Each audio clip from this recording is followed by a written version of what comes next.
Good morning, old school Texas Tech.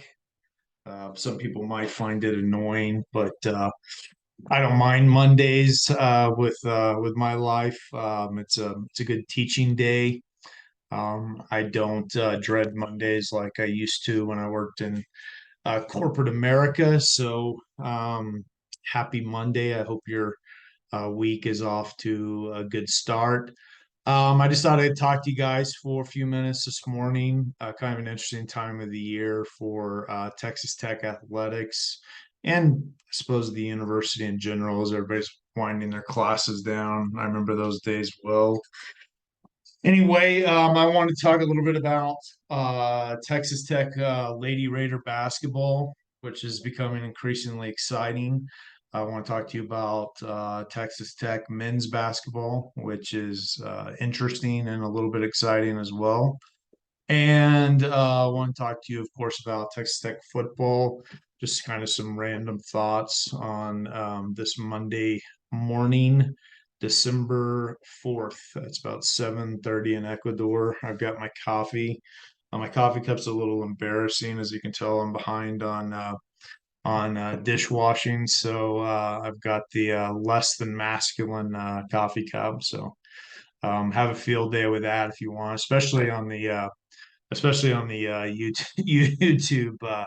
YouTube comments. That would actually really help us out. Also, please, if you could help us subscribe, and if you like the video, that would be awesome. Also, we've had a huge increase in views in the last couple of weeks. I really appreciate that for the people who are watching this.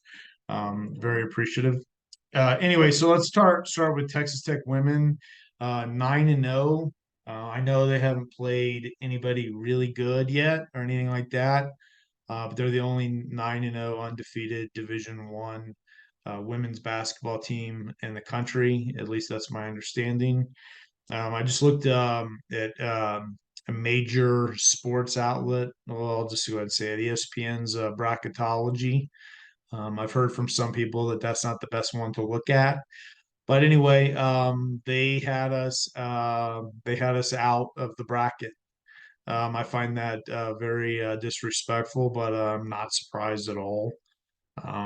We haven't been in the big tournament in a long time. I'd have to look it up. It's been a long time for the Lady Raiders. I happen to think that we're going to get it done. We're going to win enough conference games to get in. I've listened and followed the team, and they seem like they really have some grit and they play hard.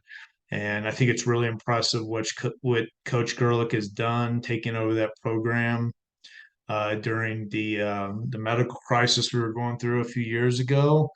And I think she's done a great job. That program was in big trouble we had an abuse scandal. We were all over USA Today, I think it was. It came out with a big article, and it was a difficult situation that she walked into, and I think she deserves a lot of credit.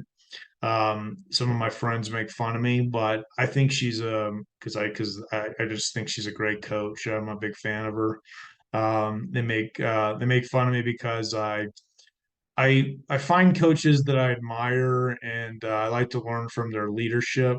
And some of my friends think that that's like an obsession or something like that. But I think there's a lot of leadership lessons to be learned from great coaches, and I think she is a great coach. I feel the same way about Bill Parcells. Feel the same way about Mike Leach. May he rest in peace. His book "Swing Your Sword" had a major impact on my life. Jimmy Johnson, great book. Swagger, read it over the summer. I hope Coach Gerlich writes a book too. I don't know. I don't think she has. I hope she does someday. I hope she has enough success at Tech where that happens. I'd love to read it. Um, and I've read the Bill Parcells book called Football Life. Very good book. Excellent book. One of my favorite books. So, women are being disrespected right now. That would quickly change if they can get a couple of big conference wins. So that's going to be very interesting to follow.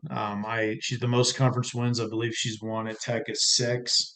I think she will exceed that this year. I hope it's enough to get the Lady Raiders into the NCAA tournament. I think they deserve it. The fans deserve it. The university deserves it. Been very supportive of that program. I hope the NIL. I don't know all the NIL details. If somebody does, please comment either, especially on the YouTube channel would be great. Um, Men's basketball just interesting to see what Grant McCaslin's doing in his first year. It was a courageous performance against Butler. Came up short. We've lost to two good teams. I think the Michigan win was huge. The we've played pretty solid throughout the year. I don't think we're any sort of threat to win the national championship or anything like that. But I think we could make the tournament. We're just gonna ha- it's gonna we're just gonna have to see how prepared they are when Big 12 play comes around. They seem like a team that could kind of gel. I like some of the pieces he's put together. I listened to some of the other tech talking head, so to speak, that I listen to and admire. Don Williams, of course, he mainly does college football. I listen to Ryan Hyatt a lot. I like him. He talks about how the tech men are shooting way too many 3 pointers. I think he's on to something there. I think he could be right. Chris Lovell, I follow him. I think he's a little bit more open to them shooting more threes. I think we should probably try to shoot a little bit more high percentage shots, but of course it depends on who we're playing and what their strengths and weaknesses are. But anyway, Tech basketball is going to be interesting to follow, and we'll be covering that more and more. Football team gets their bowl bid. It's kind of what I expected. I expected them to go to the Independence Bowl in Shreveport. It's a stadium I've never been into, but I've driven by many times. I've got a lot of family in that part of the country. They've got some great restaurants there. Never been to a casino there. Even though I like casinos, I've just never been to any of them in Bossier City, Shreveport. But that seems like it could be a fun game. I haven't watched Cal yet, but I'll study up on them, and Jordan and I'll do like a preview prediction, and then we'll do an analysis, or I'll do an analysis at the end. I think it's important that we win the game. But a lot of that's going to depend on who plays, just the nature of college football. We've already lost a lot of people in the portal. My understanding is that they've lost quite a lot of people in the portal as well, and they've also lost their offensive coordinator to Baylor. We could potentially lose our offensive coordinator, which some people on here might not be too disappointed about, because I know he's interviewed for the UTEP job. Kenny Perry's also interviewed for the UTEP job, is my understanding.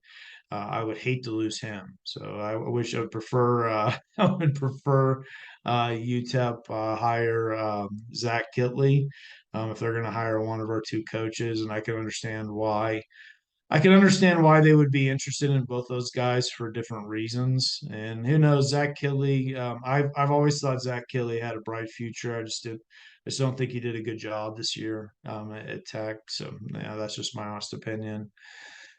So anyway, it's gonna be a fun few weeks and a fun basketball season for both the women's program and the men's program, and we'll be following it all the way through, both on the Facebook group and the YouTube channel. Appreciate all your support. If you please subscribe, I would really appreciate it. All I want for Christmas is 100 subscribers by the end of the year. So if you could help me out, I would really appreciate it. And once again, I appreciate all the views. And we have gotten several new subscribers recently. I realize we're kind of a just a low budget operation, but we have bigger plans going forward. So I would really appreciate anybody subscribing or supporting our channel in any way. Anyway, have a good week, everyone, and I will talk to you guys soon.